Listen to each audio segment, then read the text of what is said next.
Hey everyone, I wanted to do a quick overview of some major Schoology settings, and you'll notice right now I'm in the Logansport Community School Corp Schoology, and that address is lcsc.schoology.com.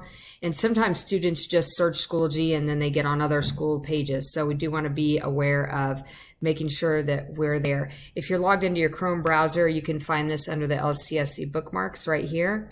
And you'll know if you're logged into your Chrome browser if when you go to the top right and you click in that circle, then you see your @LCSC email address. So one thing you might want to do every time you go to Schoology is start dealing with your courses, but yet the first thing you see is recent activity. If you have a fear of missing out, you're going to want to leave it here because this is what everybody's posted lately. But if for any reason you're okay with just going straight to courses, go over here to the top right, click the drop down under your profile picture and name and click on settings. And I do have some slow internet, so I hope you are watching this video at like 1.5 speed. Now, what I want to point out while we're here at the top, notice that I have it set to say Mrs. To replace my first name. If for whatever reason you don't want students seeing your first name all of the time, you can change that. So whenever they see anything from me, it's going to say Mrs. Grostefan rather than Claire Grostefan. So I'm going to go ahead and go down here. And if you do change that, go ahead and hit Save Changes. And I'm going to go all the way down here. You can set your home page to the course dashboard. So this is going to take you to courses every single time. I'm going to hit Save Changes on this. Now, while I'm here, I want to have you go to notifications. Some of you emailed me or talked to me at the beginning of this year about receiving 40 emails saying somebody took a quiz. You've got to set up your notifications basically to tell Schoology what to let you know and when. So you're going to be the person posting course updates. So I would definitely just leave these off. I'm going to go ahead and hit off right here. And you can go down and look at all of these and think about them. And you can even connect your mobile phone and add the Schoology app and get notifications. But what you want to do is you want to go to assignment submissions for sure, and you want to turn those off. Or every time someone turns in an assignment, you will receive an email. Same for test or quiz, turn those off. If you're going to allow comments on your updates, you may want to turn that on just to see what students are saying and doing. Same thing for groups, public groups, school, and personal. I am going to highlight for receiving a private message. You'll notice I have that on. If a student is actually going to reach out to me and send me basically like a text or an email through Schoology, sometimes I'm not in Schoology, but often we're in our email, so I like to see those right away. So I'm going to hit Save Changes on this. And hopefully that'll save me some grief a little bit later on. And now what I'm going to do is I'm going to click this button again. And remember last time when we were looking at my page, it was all the recent activity, but now it's that course dashboard. So if this is lined up the way you want it, great. If not, I'm going to ask you to actually go to courses because you can only see 12 of these. That's it. I don't have a full 12, but you might have that and more. So if they're not in the order you want them, go to courses, go to the right, my courses. Let that bring up all of your courses. Here you can see all of your different courses. I'm going to actually click reorder course. And I know that Brandy sent out an email about how to do it differently. And that's fine if you want to do it that way, but there is this way as well. If for whatever reason your impact class was showing up first, and you don't even have an impact class, you're going to want to move that to the bottom. So basically you can start clicking on these to select them, and then I'm clicking and dragging so I can move those around. I'm going to click and drag this one. You can see I can move it down. So if there's one that you want at the very, very forefront of everything, maybe it's your first period, maybe you have your first period, then you want your second period, you put them how you like. So now we should see Schoology first, and we should see LHS last. So I'm going to close that and go back to courses. Schoology 101 is first and LHS is last. So you want to get your courses in the order that make you happy and make sense to you. So I'm going to make an individual video just about courses. So we'll get to a deep dive in that a little bit later. But I do want you to notice groups is a little different. These are not tied to grades in any way. You may want to start a group for a chess club or an after school guitar club. I know that we already have fret club.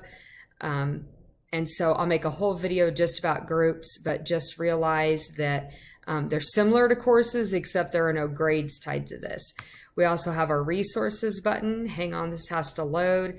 And this is going to take a whole video just by itself, but I did want to alert you to the fact that you can have tons of resources in Schoology and import those into courses.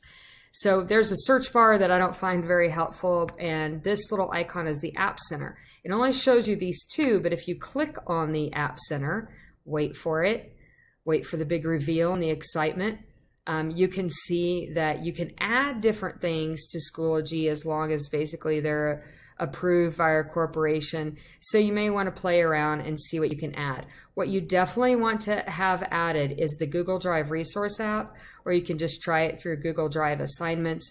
I've already connected this, so it won't also let me connect this, but you can add assignments this way as well. So the next little button we have is our calendar button, and I'll let this start bringing up some calendar events. I do have slow Wi-Fi, and I have, if you'll notice, 20 calendars. So that's a lot of calendars. I don't know how many you'll have. So you are going to see lots of things, and for linked courses, you see them several times.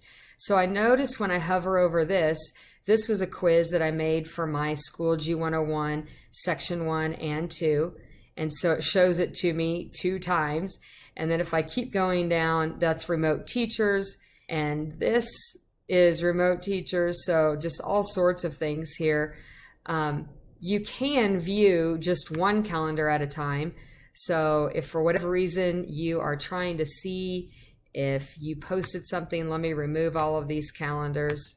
Let me just start unclicking, making sure everything else is unclicked. Now I'm just looking at one calendar. That was accidental, and that cleaned itself up quite a bit there. I can change the view to week or day. If you want to see just your course calendars and not group calendars, you can change that as well. Now, one of my favorite things is the messaging center. And so you'll notice that I have received some messages from different people. I can go to view all. Let's go ahead and take a look at some of the past messages. And I do like when people add a profile picture, and you can have your students do that. Sometimes they don't either take the time to do it, but I just think it helps, like, oh, where was that message that I received from that one person? So it's just kind of nice to look for that image right there. I'm going to go to one that I know is, give me just a second. I'm going to click on this one.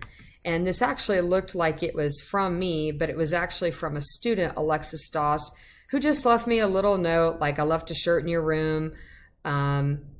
So she didn't want me to, I guess, put it in Lost and Found, and then I wrote her back. So it gives me that day and time. So it's kind of nice. It's like a way for students to almost text you, especially if you have allowed Schoology to send you notifications on your phone, but nobody's given out anybody's phone number. And then you can see when I replied. So between some students, there are whole conversations that are taking place that perhaps couldn't take place inside the classroom. Now, if you want to do a new message, you can do it from here, but you also probably noticed when I clicked on this, I can do it from right here. So let's say that I have just decided that I want to message somebody, and this could actually be teachers as well if you want to do that. But let me go ahead and I'm going to have to tell Profe that I used him as an example. So if I want to message Profe Valencia, notice his first name comes up. If he wants to change that to Mr., he could, but I'm just going to say Flipgrid because I want to show you this. How were the Flipgrid videos? And he and I actually talked about having students make these, and some students said they were having trouble.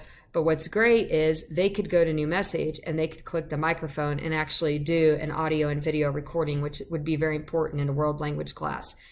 What I don't like about Schoology is a lot of these things are gray, but if you hover, you can see that you can add a file, a link, something from resources, or the audio video. So don't be scared to just start clicking buttons and see what happens. Now I've actually already sent this to him, so I don't want to really confuse him and send it twice. I'm going to hit cancel on this one. And you can see I've already done this, but that time I made the subject right there. And then so he can reply to me and he could send files as well. So the messaging center is great if you want to keep all of your student messages in Schoology, and then that way they're not filling up your inbox in your email. And I just like to kind of keep those two worlds separate as much as possible. The notifications is a little different on this. You are going to receive notifications in Schoology. You may not receive them in email, but you will receive them here. What's nice is I can see that Caleb submitted an assignment today at 12:31. If that was due last night before midnight, then I realize now he's turned this in late, and that's just one way to kind of see who's turning some things in. I'm going to go ahead and click View All just while we're here to kind of see.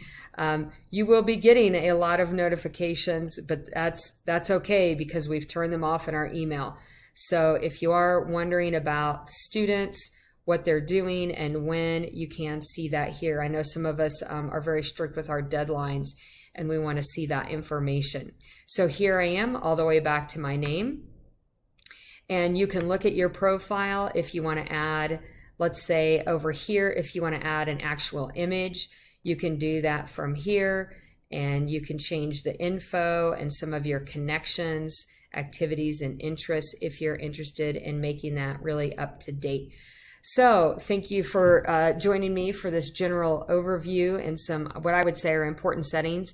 And I hope to meet you back here as we start diving into courses.